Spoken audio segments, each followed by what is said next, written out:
D for dua, a call or prayer to Allah for help and guidance. D for dua, call him for help or call him to guide. यानी अल्लाह को call करो, याद करो for help, अपनी मदद के लिए, और या कॉल हिम टू गाइड, यानी कि अल्लाह को याद करो कि वो तुम्हें गाइड करे, तुम्हें सही रास्ता दिखाए। अल्लाह आंसर दुआ ऑल आवर लाइफ, अल्लाह हमारी दुआओं का सारी ज़िंदगी जब तक हम जिंदा हैं हमेशा आंसर करता रहता है, यानी कि हमें उसकी रिप्लाई करता है, हमें आंसर करता है, हमें उसका उत्तर देता है। Remember Allah night and day, Allah को याद करो रात और दिन। Praise and thank him every day, उसकी तारीफ़ बयान करो क्योंकि वो तारीफ़ के लायक है। एंड और उसका शुक्र अदा करो, थैंक करो उसको हर दिन, एवरी डे। ठीक है। डी फॉर दुआ, a call or prayer to Allah for help and guidance, for help and guidance. Call him for help or call him to guide. Allah answers dua all our life. Remember Allah night and day, praise and thank him every day, praise and thank him every day. Sir, हम दुआ क्यों मांगते हैं? दुआ मांगने की क्या ज़रूरत होती है? Why should we pray? बेटा, इस दुनिया में, इस जहान में हर चीज़ हमारे कंट्रोल में नहीं है। हमें बहुत ही लिमिटेड कंट्रोल दिया गया है उस रब ने, उस अल्लाह ने, उस परवरदिगार ने इस पूरे संसार को, पूरे ब्रह्मांड को, पूरे यूनिवर्स को बनाया है और उसी के पास सारा कंट्रोल है। हम जितना कंट्रोल करते हैं, जो कंट्रोल हमारे पास है, उसके बियॉन्ड जब कोई चीज़ होती है तो उसके जो चीज़ पे हमारा कंट्रोल नहीं है, जिन चीज़ों पे, उसके लिए हम उस रब से प्रेयर करते हैं, उससे दुआ करते हैं कि या रब, तो हमें जिन चीज़ों पे हमारा कंट्रोल नहीं है उन चीज़ों में भी हमें गाइड कर, हमें सही रास्ता दिखाओ। हमारा कंट्रोल बहुत ही लिमिटेड है। क्या हम अपनी धड़कन को कंट्रोल कर सकते हैं? हार्ट बीट को रेगुलेट कर सकते हैं? We can't. हम क्या अपनी सांसों को 3 से 4 मिनट से ज़्यादा रोक सकते हैं? बिल्कुल भी नहीं। हम खाना तो खा लेते हैं लेकिन बॉडी के अंदर जाकर कौन सा पेप्सिन निकलेगा, म्यूकस निकलेगा या बाइल जूस निकलेगा, वो कैसे निकलेगा, कैसे सेक्रेट होगा, कैसे खाने को पचाएगा, किस तरह से रेस्पिरेशन के थ्रू हेल्प होगी, इसमें से कुछ भी हम नहीं कर सकते उसको कन्वर्ट करने में। ठीक है। तो जो भी चीज़ें हो रही हैं बॉडी के अंदर, उसमें हमारा अक्सर चीज़ों पे कंट्रोल नहीं है। जो वो रब्बे कायनात है, वो हमारा बनाने वाला है, उसका कंट्रोल है। हम तो अपनी बॉडी की एक्टिविटीज़ पे कंट्रोल नहीं कर सकते।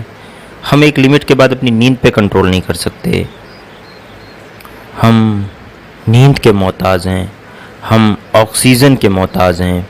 इस दुनिया में बहुत से ऐसे लोग आए जिन्होंने सोचा कि हम सब कुछ कर सकते हैं और उन्होंने दावा किया कि हम पैसे के बिना पर, मेडिकल रिसर्च के बिना पर, साइंटिफिक रिसर्च के बिना पर, कि हम हर चीज़ पे कंट्रोल कर लेंगे, जैसे कि फॉर एग्ज़ाम्पल माइकल जैक्सन हैं, उन्होंने सोचा था, उनका प्लान था कि वो 150 साल जिएंगे। उन्होंने डोनर्स तैयार कर रखे थे कि अगर उनका कोई भी सिस्टम फेल होता है किसी भी तरह से, हार्ट से लेकर किडनी तक कोई भी चीज़, तो वो तुरंत उनको मिल जाएगी और ट्रांसप्लांट कर दी जाएगी। इसी तरीके से उनका खाना भी लेबोरेटरी में टेस्ट होकर आता था। 150 साल जीने का प्लान करने वाला एक माइकल जैक्सन 50 साल की उम्र में इस दुनिया को छोड़ के चला गया। इसी तरीके से दुनिया के सबसे अमीर लोगों में से एक स्टीव जॉब्स, एप्पल के फाउंडर, वो भी एक लाइलाज बीमारी कैंसर का शिकार होकर इस दुनिया से 50 साल की उम्र में चले गए। और बहुत ही क्रिएटिव इंसान थे, बहुत कुछ उन्होंने टेक्नोलॉजी में बहुत कुछ किया और एप्पल का फाउंडर भी थे। बहुत जीरो से स्टार्ट करके एप्पल जो मोबाइल आता है, एप्पल के आईफोन आते हैं, एप्पल का लैपटॉप है, तो उस कंपनी एप्पल को बहुत आगे लेकर गए।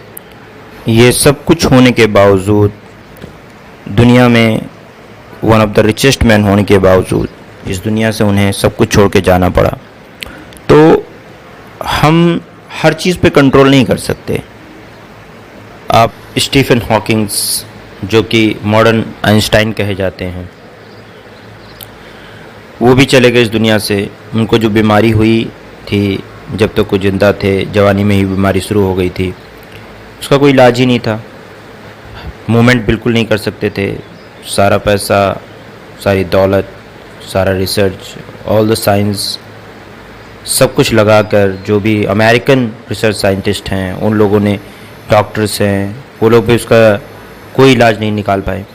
तो इसी तरह की बहुत सी चीज़ें हैं जिनमें हमारा कोई कंट्रोल नहीं है। तो जब हमारा कंट्रोल नहीं है तो हमारे पास एक ऑप्शन बचता है कि उस कंट्रोलर से, जो सारी यूनिवर्स को कंट्रोल करता है, उससे दुआ करें, उससे दोस्ती कर लें, उससे मांगें। वो मांगने से खुश होता है और मांगने वालों को देता भी है।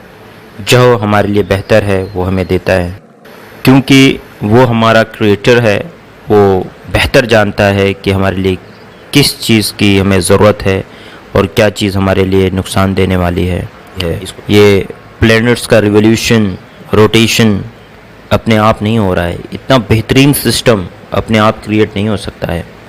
इसका क्रिएटर है, इसका फैशनर है, इसका डिज़ाइनर है जो इसको डिज़ाइन कर रहा है। तो उससे हमें दुआ करते रहना चाहिए, उससे दोस्ती बनाए रखनी चाहिए।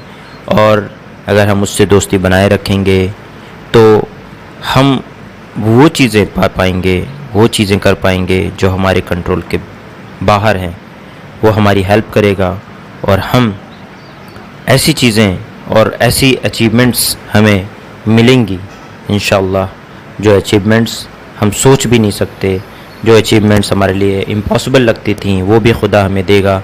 उसके लिए उससे हमेशा मदद मांगते रहनी चाहिए। बेटा, जब भी मांगो सिर्फ उस रब से मांगो, क्योंकि देने वाली ज़ात उसी की है। उससे मांगो और किसी से मत मांगो। उससे कहो और किसी से मत कहो। अपनी दुख को, अपनी तकलीफ़ों को, अपनी परेशानियों को उससे बयां करो। वो सुनता है, वो जानता है, वो देखता है, वो उन मुसीबतों को दूर कर सकता है और मांगने वालों से खुश भी होता है वो। और आपको ये सब समझ में आएगा कि इस पूरी दुनिया का कंट्रोलर के सामने मैं खड़ा हूँ, हर मैटर के कंट्रोल के सामने मैं खड़ा हूँ। उससे जो मांगेंगे वो पूरा कर सकता है, दे सकता है। ये सोच कर आप उससे मांगे, अल्लाह आपको हर चीज़ देगा इंशाअल्लाह। Thank you so much sir. आपने दुआओं के बारे में जो बताया, मैं उस पर पूरी कोशिश करूँगा। I will try my best to act on it. मैं पूरी कोशिश करूँगा कि मैं उसको अमल में लाऊं, उसको प्रैक्टिकल लाइफ में यूज़ करूं और उस रब कायनात से दुआ करूं, उससे दोस्ती करूं, उससे अपनी जो भी दुख तकलीफ़ें हैं, जो परेशानियां हैं, जो ज़रूरतें हैं, सिर्फ़ उससे कहूं और किसी से ना कहूं, क्योंकि वो सुनने वाला है और जानने वाला है। सब कुछ सुनता है, सब कुछ जानता है, हर चीज़ पे उसी का कंट्रोल है। whatever that exists in the heaven and the earth, जो कुछ भी इस आसमान और ज़मीन में है उसके बियॉन्ड है, उसके उस सब पे उसी का कंट्रोल है और सब उसी का है।